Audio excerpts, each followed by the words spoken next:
ఒక 1.2 lakhs అయితే దాదాపు 2.5 lakhs జనాభా వచ్చారంటే ఆయన మీద అభిమానం ఏ విధంగా ఉందో అర్థమవుతోంది.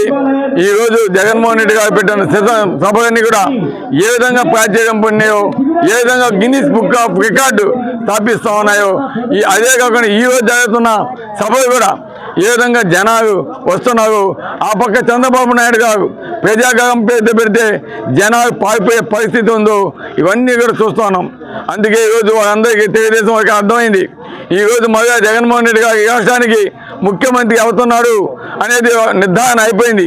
అందుకే ఏ విధంగా జగన్మోహన్ రెడ్డి గారి మీద ఈరోజు దాడులు చేయాలా, ఏ విధంగా జగన్మోహన్ రెడ్డి గారిని తెలియకుండా చేయాలా, ఏ విధంగా వైఎస్ఆర్ క్యాడర్ని ఇబ్బంది పెట్టాలా, ఏ విధంగా వైఎస్ఆర్ పార్టీ మీద బురద తగ్గాలా, ఏ విధంగా లోకల్ ఎమ్మెల్యేస్ మీద బురద తగ్గాలని ఈరోజు తెలుగుదేశం నాయకులు ఈ విధంగా దాడులు, రౌడీజము ఇవన్నీ కూడా చేయడం నిజంగా చాలా దురదృష్టకరమైన తెలియజేస్తున్నాను. అంబేద్కర్ జయంతి రోజు మేము చెప్తున్నాం, ఈరోజు పేద బడుగు బలహీన వర్గాల కోసం కష్టపడుతుంది జగన్మోహన్ రెడ్డి గారు. అంబేద్కర్ గారి ఆశయాలు కొనసాగిస్తుంది జగన్మోహన్ రెడ్డి గారు.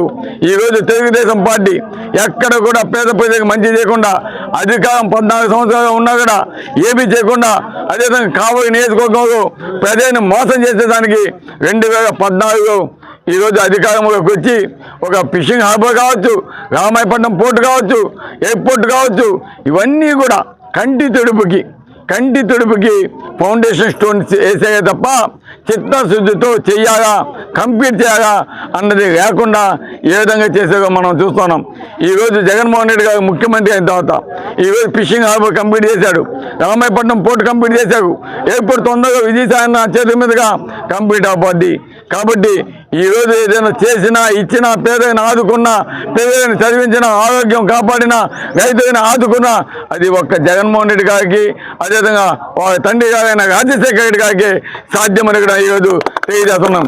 అందుకే ఈరోజు ప్రజలు, ఎందుకంటే ఈరోజు ఎలక్షన్స్లో పోటీ చేయాలంటే జగన్మోహన్ రెడ్డి గారి మీద చంద్రబాబుకి ఈరోజు సత్తా లేదు. చంద్రబాబు పోటీ చేసే డిపాజిట్లు కావు. అందుకే ఈరోజు చంద్రబాబు నాయుడు గారు ఒకటే చేస్తున్నాడు, ఎక్కడ పవన్ కళ్యాణ్ కలుపుకుందామా, ఎక్కడ బీజేపీని కలుపుకుందామా, వాళ్ళందరూ కలుపుకొని భగవంతుడైన జగన్మోహన్ రెడ్డిని ఎదుర్కొనే దానికి నా శక్తి చాలదు. కాబట్టి మేమంతా కలిసి జగన్మోహన్ రెడ్డి గారిని ముఖ్యమంత్రి పీఠం దించాలని ఈరోజు వారు కుటుంబాలతో ఈరోజు దాడులతోటి, రౌడీజంతో, ఫ్యాక్షన్తో ఈ విధంగా దాడులు చేస్తూ ఉన్నారు జగన్మోహన్ రెడ్డి గారి మీద. ఈరోజు చూసాం, నిన్న మీడియాలో చూసాం, జగన్మోహన్ రెడ్డి గారిని రాయితో కొడితే నుదుటి మీద ఏ విధంగా గాయమైందో ఒక్కసారి ఆలోచించండి ప్రజలంతా కూడా. ఈరోజు జగనన్న అనేక సంక్షేమ పథకాల ద్వారా ఈరోజు పేద ప్రజలకు మంచి చేశారు. కాబట్టి ఈరోజు జగనన్న ఒకటే చెప్తున్నాడు, ఈరోజు నాకు ఉన్న సైన్యం నేను నమ్ముకున్నది పేద ప్రజని, ఆ పేద ప్రజలే నాకు అండగా ఉంటారు. నాకు అండగా ఉండి తప్పకుండా మళ్ళా పేదలకి మంచి చేసేదానికి, రెండోసారి ముఖ్యమంత్రిగా చేసేదానికి ప్రముఖ పాత్ర ఈ పేద ప్రజలే నాకు అండగా ఉండి చేస్తానని కూడా చెప్పడం నిజంగా చాలా గర్వంగా ఫీల్ అవుతున్నాం. కాబట్టి అందరూ కూడా ఆలోచించండి, ఈ దాడులను మనం వ్యతిరేకించాలి. మీరు ఆలోచించి సరైన నిర్ణయం తీసుకొని జగనన్న ఈరోజు ఇచ్చిన పథకాలన్నీ ఇక్కడ గుర్తుపెట్టుకోండి. ఈరోజు తెలుగుదేశం వాళ్ళు వస్తారు, ఏదోదో చెప్తారు, మళ్ళీ మాయ మాటలు చెప్తారు, కేజీ బంగారం ఇస్తామని చెప్తారు, ఏదో బైక్ కొనిస్తామని చెప్తారు, ఏదో ఇంకో 6 packs 6 పథకాలని చెప్తారు.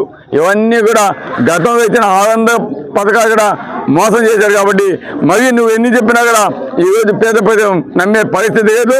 కాబట్టి ఈరోజు జగనన్నని ముఖ్యమంత్రి చేసుకునే దానికి అందరూ కూడా సిద్ధంగా ఉన్నారు. జగనన్న ఆశీర్వాదంతో పార్లమెంట్ అభ్యర్థిగా పోటీ చేస్తున్న విజయసాయి గారిని, అదేవిధంగా 3వ హ్యాట్రిక్ ఎమ్మెల్యేగా పోటీ చేస్తున్న నన్ను మంచి మెజార్టీతో గెలిపించి జగనన్నకి కానుకగా ఇవ్వాలి.